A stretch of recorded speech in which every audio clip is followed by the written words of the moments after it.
Martes 26 de mayo de 2026. Tres mensajes del Evangelio de hoy, tomado del Evangelio de San Marcos, capítulo 10, versículos del 28 al 31.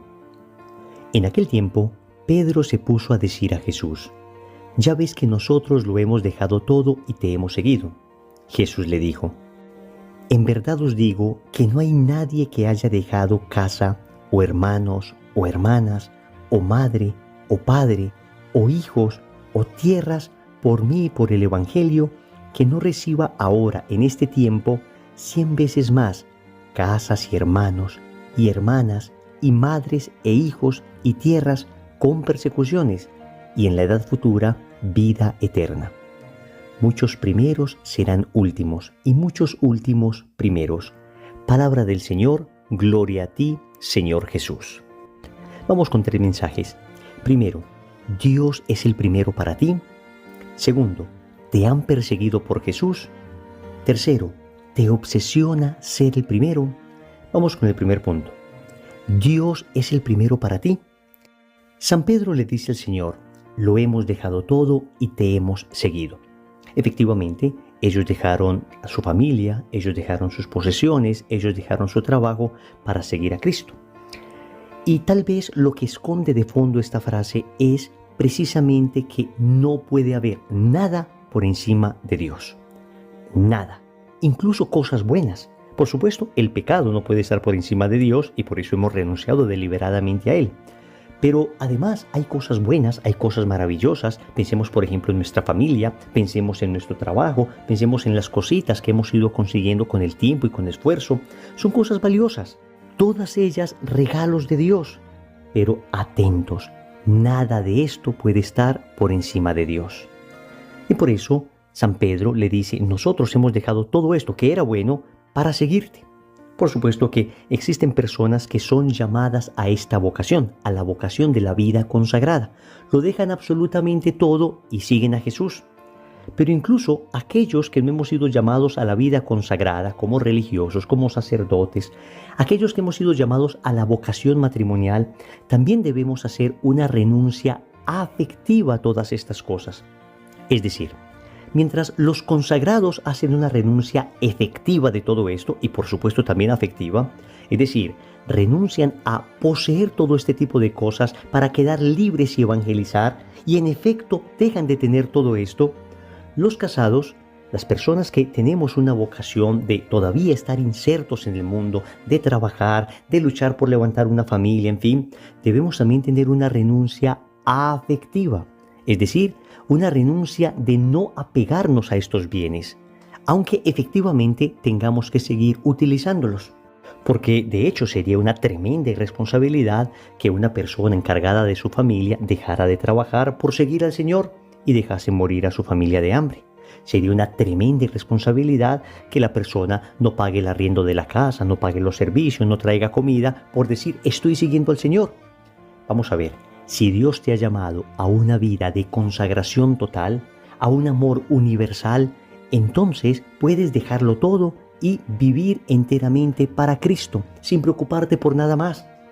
Pero, como dice el apóstol San Pablo, si tu vocación es el matrimonio, entonces te toca estar en las cosas de la tierra todavía, consagrándolas a Cristo y santificándote en cada acto que haces. Eso sí, renunciando afectivamente, o sea, no apegándose a estas cosas. El Señor dice que hay recompensa. Lo primero que dice es 100 veces más aquí, y después dice la vida eterna. Y es sorprendente, porque uno pensaría que el ser bueno aquí, el seguir los mandamientos del Señor, el seguir a Jesús, pues simplemente nos va a traer la vida eterna y una vida tremendamente desgraciada acá. Pero quienes hemos seguido al Señor desde que somos jovencitos, nos damos cuenta que eso no es así, que todo lo contrario. El Señor dice: recibes 100 veces más aquí, en el sentido de que vas a sentir el cariño y la generosidad de Dios expresada en las personas que te rodean. Vas a estar seguro de que nada te faltará porque la divina providencia siempre estará allí.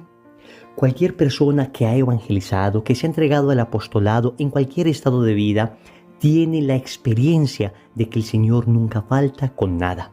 Y les cuento como experiencia personal que cuando inicié mi camino espiritual, a los 15 años, Muchos de los que entonces eran amigos míos comenzaron a criticarme, a juzgarme. Debo reconocer también que hubo muchísimas imprudencias de mi parte que terminaron alejándolos, pero finalmente hubo un momento donde prácticamente las únicas amigas que yo tenía eran las señoras de la iglesia.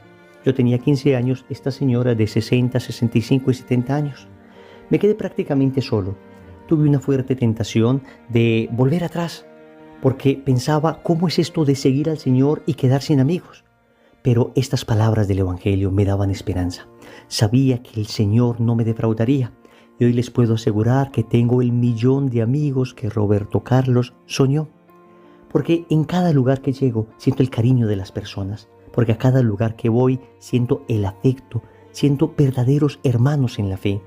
Y en ese orden de ideas, el Señor te da 100 veces más aquí, 100 veces más de aquello que sacrificaste y te lo da purificado, pero sobre todo te da la vida eterna.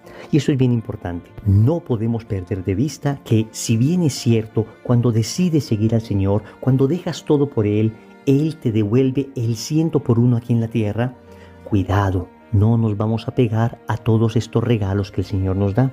Sigue siendo el Señor lo más importante. Él sigue siendo el número 1. No podemos perder de vista que estamos hechos para la eternidad.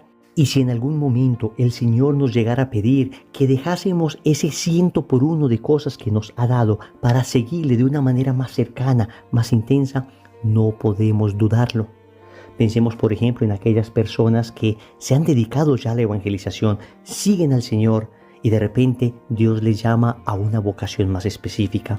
Recuerdo, por ejemplo, personas del movimiento al que pertenezco que, siguiendo al Señor con mucha intensidad, veían cómo Dios les daba el 100 por 1 de todo lo que habían dejado, pero en algún momento Dios les llamaba a seguirle con más intensidad, a una vocación todavía más específica, a la vida consagrada, por ejemplo, a la vida sacerdotal.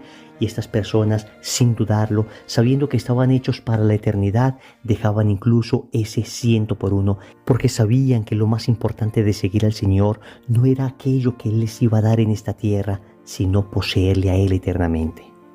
Segundo, ¿te han perseguido por Jesús? Es bastante curioso que en el Evangelio de San Marcos aparece una expresión que Jesús dice en este Evangelio y no aparece en los demás Evangelios sinópticos cuando se menciona este pasaje. Y es que el Señor dice que aquellas personas que han dejado todo por seguirle a Él recibirán 100 veces más aquí en la tierra, recibirán la vida eterna, pero añade esta expresión, con persecuciones. Esto es importante, con persecuciones. Porque no podemos perder de vista que el que sigue al Señor es un signo de contradicción. Ya lo decía el Señor en el Sermón de la Montaña, Evangelio de San Mateo, capítulo 5, versículos del 10 al 12. Bienaventurados los perseguidos por causa de la justicia, porque de ellos es el reino de los cielos. Bienaventurados seréis cuando os injurien y os persigan, y digan con mentira toda clase de mal contra vosotros por mi causa. Alegraos y regocijaos, porque vuestra recompensa será grande en los cielos, pues de la misma manera persiguieron a los profetas anteriores a vosotros. Esto es importante comprenderlo. Seguir al Señor traerá 100 veces más de lo que dejamos aquí en la tierra. Traerá la vida eterna, pero traerá también persecuciones. Y la razón es la siguiente. ¿Qué sucede cuando en una habitación absolutamente oscura alguien enciende una luz bastante potente? Pues que aquellos que estaban habituados a la oscuridad no pueden soportar la intensidad de la luz y van a querer apagarla a como dé lugar. Eso pasa en el mundo. Quien empieza a caminar en el Señor se constituye en una luz, en una antorcha que brilla y a veces incluso sin decir palabras va a encandilar, va a deslumbrar a las personas que le rodean, personas que no quisieran seguir al Señor, personas que de repente, incluso sin que el cristiano hable, se van a sentir aludidas y entonces van a querer apagar esa luz. ¿Y cómo la intentan apagar? Persiguiéndole, criticándole, burlándose de él, relegándolo al ostracismo. Es decir, se cumplen al pie de la letra las palabras del Señor. Y ojo, persecución por la verdad, persecución por el bien, porque en ocasiones también hay personas que nos critican con razón por nuestra incoherencia de vida, porque no vivimos lo que predicamos, y en este caso no podemos pensar que estas son persecuciones. Simplemente son críticas que exigen nuestra coherencia. Pero la persecución viene cuando la persona, intentando ser coherente, intentando ser luz, dice el Señor en el Evangelio de San Mateo, dicen con mentiras toda clase de mal contra ellos. Es decir, no es incoherencia lo que critica la persona, es precisamente la coherencia de vida, la vivencia radical del Evangelio, porque el que está en oscuridad no puede soportar la luz. Queridos amigos, seremos perseguidos, pero el Señor está con nosotros. Tercero, ¿te obsesiona ser el primero? Concluye el Evangelio con esta expresión: muchos primeros serán últimos y muchos últimos primeros.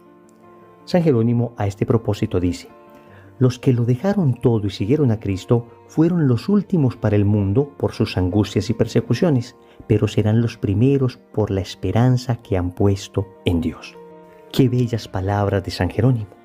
El Señor dice entonces: algunos que acá son primeros serán últimos en el reino, y algunos que aquí son últimos serán primeros. Esto es importante porque en el camino del Señor las cosas son distintas. En el mundo se nos obsesiona por ser los primeros en el deporte, los primeros en el estudio, los primeros en esto, los primeros en el trabajo, los primeros en aquello. Y claro que está bien buscar la excelencia en todo sentido, pero no es correcto siempre buscar ser el mejor. Lo mejor es buscar dar lo mejor, porque cuando yo busco ser el mejor, siempre voy a tener intranquilidad, en mi corazón siempre habrá angustia porque siempre habrá personas mejores que yo. En algún momento, incluso quedando yo de mejor en tantas cosas, en algún momento seré superado, pierdo la paz. Pero en cambio, cuando decido dar lo mejor, en vez de ser el mejor, oigan bien, dar lo mejor, nunca voy a perder la paz. Porque si dando lo mejor llego a ser el mejor, gloria a Dios, gloria a Dios. Pero si dando lo mejor no soy el mejor, no pasa nada. No pasa nada porque hice el esfuerzo de darlo todo. Me queda la tranquilidad de que lo entregué todo. Queridos amigos, nosotros debemos entregarlo todo por Cristo. Debemos darlo todo, sin estar comparándonos, sin estar compitiendo. No, los ojos puestos en Jesús. Y de esta manera saber que es Él, mi Dios, mi amor, mi Jesús, finalmente lo único que me importa. No tanto primeros o últimos puestos, solo Cristo. Cristo es todo. Oremos. Amado Señor, hoy te reconozco como lo más importante de mi vida. Una y otra vez lo vuelvo a decir: tú eres mi Dios y mi todo. Tú eres lo único que me importa. Solo a ti quiero servir, solo a ti quiero amar y en ti quiero amar a mis hermanos. Y si amarte me significa persecución, te suplico, Señor, la fuerza de tu Espíritu para recibir la valentía necesaria para enfrentar esta prueba, para enfrentar las persecuciones, para enfrentar las críticas. Finalmente, te quiero pedir perdón por todas las veces en que he sido soberbio, por todas las veces en que he querido ser el primero y se me ha olvidado que tú eres el primero de mi vida y que lo que me corresponde a mí es seguirte, que lo que me corresponde a mí es dar lo mejor. Y si dando lo mejor, de repente en alguna cosa soy el mejor, entonces te daré la gloria a ti, a nadie más que a ti. Pero si por el contrario, después de dar lo mejor, no logro ser el primero, pues Señor, quedo con la felicidad de saber que estoy cumpliendo tu voluntad al darlo todo por amor a ti. Señor, dame lo que me pides y pídeme lo que quieras. Amén. Recordemos entonces. Primero, Dios es el primero para ti. Segundo, ¿te han perseguido por Jesús? Tercero, ¿te obsesiona ser el primero? Compromiso. Vamos a rezar el Santo Rosario hoy por todos los cristianos perseguidos en el mundo entero. En el nombre del Padre, y del Hijo, y del Espíritu Santo. Amén.